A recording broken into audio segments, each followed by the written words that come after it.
নমস্কার দর্শক বন্ধুরা, রেপ স্পোর্টস বাংলা পর্দায় আপনাদের সকলকে আরেকবার স্বাগত। আমি রাহুল, আমার সাথে রয়েছে দেবাশিস দা এবং সোমনাথ। এবং এই মুহূর্তে আমরা ইস্ট বেঙ্গল গ্রাউন্ডে গতকাল যে ইতিহাস গড়েছে ইস্ট বেঙ্গল, প্রথম আইএসএল ট্রফি এবং 22 বছর বাদে প্রথম লিগ টাইটেল, তারই কিন্তু আজকে সেলিব্রেশন হয়ে গেল ক্লাব গ্রাউন্ডে। মেডেল দেওয়া বাকি ছিল প্লেয়ারদেরকে, সেই মেডেল দেওয়ার পাশাপাশি ট্রফি নিয়ে আরও একবার সেলিব্রেশনে মাতল ফুটবলাররা এবং ইস্ট বেঙ্গলের সভ্য সমর্থকদের সাথে। একেবারে jam packed east Bengal ground. আমি প্রথমেই চলে যাবো দেবাশিস দার কাছে। দেবাশিস দা, এই অনুভূতিটা যদি একবার তুলে ধরো আমাদের দর্শক বন্ধুদের জন্য।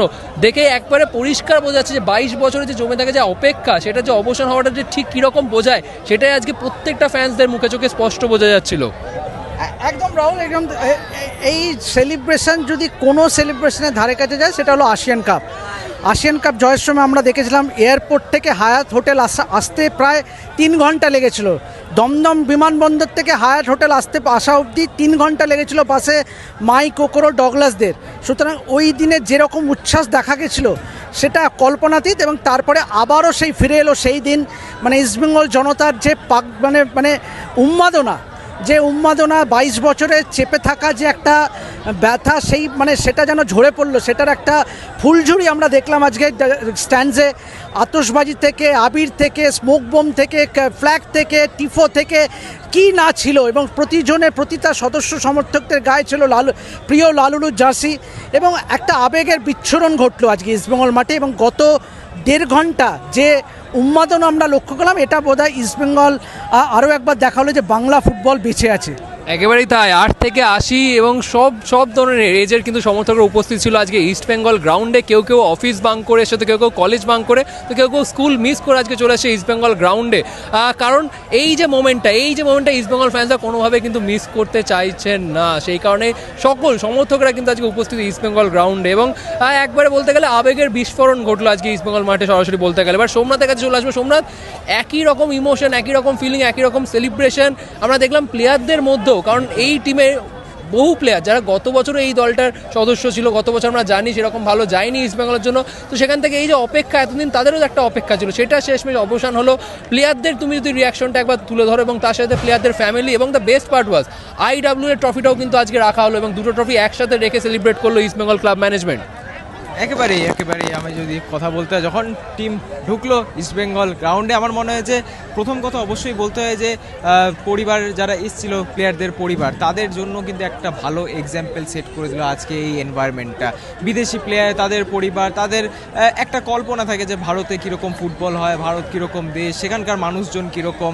কিন্তু আমার মনে হয় যে এরকম একটা এক্সাম্পল, এরকম একটা মানুষের মহামিলন, এইটা দেখে কিন্তু কোথাও না কোথাও তারা যখন তাদের দেশে ফিরে যাবে, তখন কিন্তু একটা কথা অবশ্যই বলবে। এবং তাদের জীবনে মনে হয় যে এই ইন্ডিয়ার ট্রিপটা, ভারতের এই ট্রিপটা ফর এভার মেমোরেবল হয়ে থাকবে। এবং তারা যখন বাকিদের বলবে যে আমি ভারতে ঘুরতে গেছিলাম, সেখানে কীরকম অনুভূতি ছিল, তখন কিন্তু এই ফুটবল জিনিসটা তাদের সঙ্গে যাবে নানান দেশে। তারা কিন্তু বলবে যে ভারত এমন একটা দেশ যেখানে ফুটবল নিয়ে তারা উন্মাদ। সেটা কিন্তু সচরাচর আমরা শুনে থাকি না। বিদেশে লোকেরা কিন্তু অতটা ভাবে না যে ভারত একটা ক্রিকেট ক্রেজি নেশন, তারা জানে। বাট ফুটবল বাংলাতে এত বেশি করে সেলিব্রেট করা হয়। মোহনবাগান গত 2 বছর দেখিয়েছে, ইস্ট বেঙ্গল এবছর দেখালো। এবং অবশ্যই যে 22 বছরের খরাটা, সেই খরাটা কাটিয়ে, যে খরাটা যে কত লম্বা ছিল, সেটা কিন্তু বোঝায় আজকের এই সেলিব্রেশন।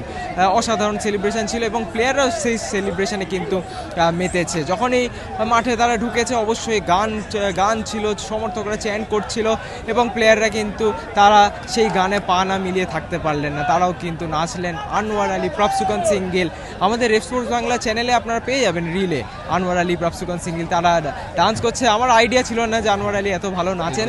এবং তারা কিন্তু ফোর্সও করছিলেন ইস্টবেঙ্গল শীর্ষকর্তা দেবব্রত সরকারকেও নাচের জন্য। সব থেকে ভালো নাচের যদি চ্যালেঞ্জ দিতে এডমন্ড আর আনোয়ার, আর প্রফসুকন, এডমন্ড যে এরকম নাচতে পারে, একটা নর্থ ইস্টের ছেলে যে এরকম ভাঙড়া নাচতে পারে, সেটা বোধহয় না দেখলে বোঝা যাবে না। পাঞ্জাবি তো আনোয়ার আর প্রফসুকন তো পাঞ্জাবি ভাঙড়া নাচবে, কিন্তু এডমন্ড যেরকম নাচতে পারে মিজোরামের ছেলে, আজকে বলে না বাদনহারা উচ্ছ্বাস। এবং তুমি একদমই ঠিক বললে, ফুটবলারদের পরিবাররা সারাক্ষণ কিন্তু ক্যাপচার করছিল মোমেন্ট। এবং বহু মানুষ, 80 একজন ভদ্রমহিলা, খুব বয়স্ক একজন ভদ্রমহিলা, কোনো একজন সমর্থকের হাতে করে তাকে হাতে ধরে নিয়ে এলো। এটাই তো হবে, একটা বাচ্চা ছেলে মুখে আবির মেখে দাঁড়িয়ে ছেলে, তোমরাই তো সামনে 1 বছরের ছেলে, এক্স্যাক্টলি, এই জিনিস ভাবা যাবে না, এই জিনিস কল্পনা করা যাবে না।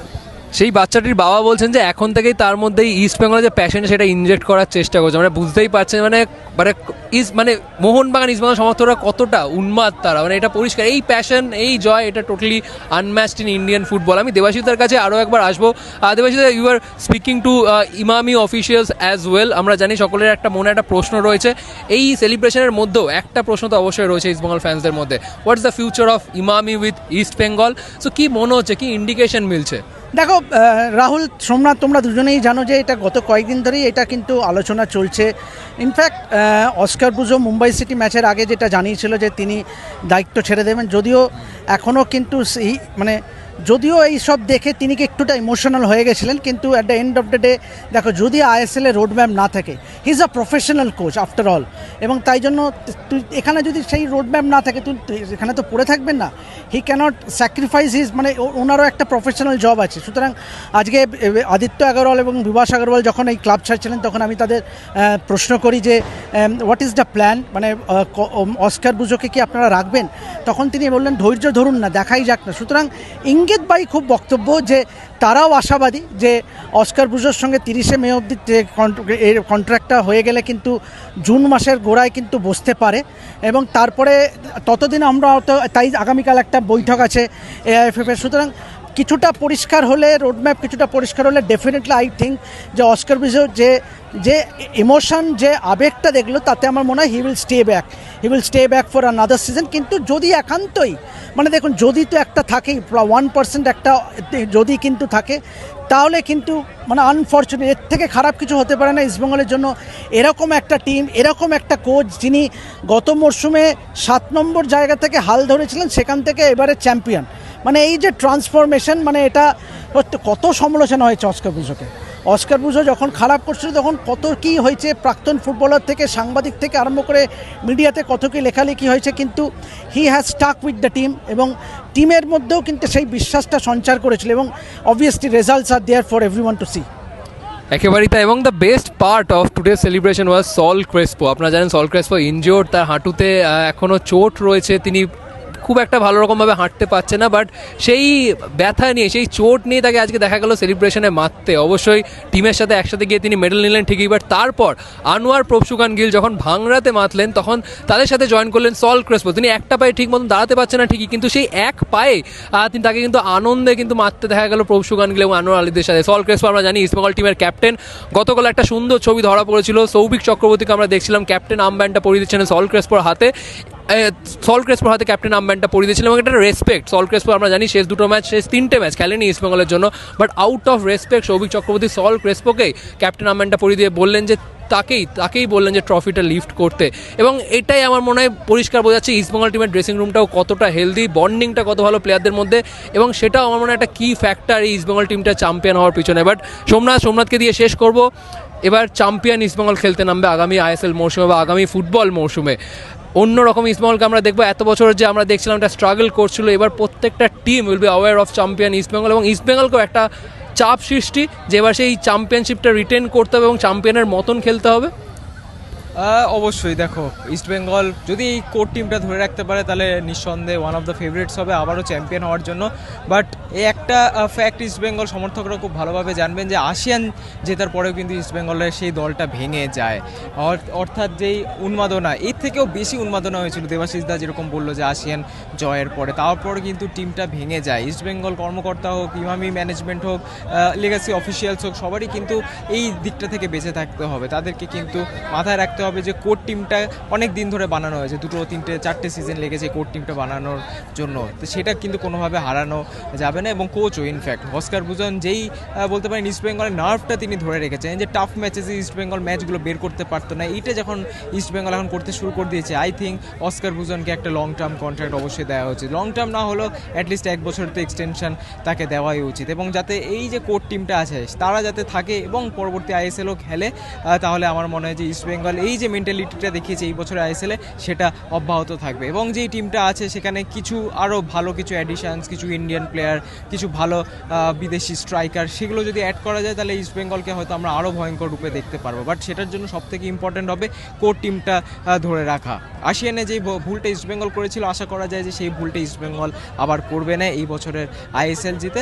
বাকিটা তো অবশ্যই দেখা যাবে পরের সিজনে, এবং আমরাও জানি না যে কবে আইএসএল শুরু হবে আবারও, বাট আশা করা যায় খুব শীঘ্রই শুরু হবে ভারতীয় ফুটবলের এই মহা উৎসব। একেবারে তাই, হোপফুলি খুব শীঘ্র আমরা সেই সুখবরটা পাবো। বাট এখনও দেখতে পাচ্ছি ফ্যান্সরা কিন্তু যায়নি, প্লেয়াররা অনেকক্ষণ আগে বেরিয়ে গেছে, বাট ফ্যান্সরা এখনও অপেক্ষায় রয়েছে। সেলিব্রেশন এখনও চলছে এবং এটা চলবে। গতকাল রাতেও আমরা দেখেছি অনেক ফ্যান্স হয়তো গোটা রাত ঘুমায়নি, সেলিব্রেশন চালিয়ে গেছে কিশোর ভারতীতে, আর টিমের সাথে তারা সেলিব্রেশন কন্টিনিউ করে গেছে, এবং এটা আজকে শেষ হবে, এটা বেশ কয়েকদিন এখন চলবে। অবশ্যই আমরা জানি এরপর বিদেশিরা আস্তে আস্তে রওনা দেবে, প্লেয়াররা আস্তে আস্তে রওনা দেবে। আজকে রাতে একটা ডিনার পার্টি রয়েছে টিমেদের মধ্যে। বাট এই যে ফ্যান্সদেরকে যেটা গিফট করেছে এই টিমটা, এটা নিয়ে কিন্তু অনেক দিন চলবে সেলিব্রেশন। বাট আজকের পুরো ইভেন্টের এই যে মেডেল ডিস্ট্রিবিউশনের পুরো ইভেন্টের যাবতীয় যা ভিজুয়ালস সেটা থাকছে রেফ স্পোর্টস বাংলার পর্দায় আমাদের শেষ করার পর। তো অবশ্যই চোখ রাখুন সেই সমস্ত। বাট আপাতত এই ভিডিওটা এখানেই শেষ করলাম, আবার আপনাদের সকলের সাথে দেখা হচ্ছে পরবর্তী ভিডিওতে।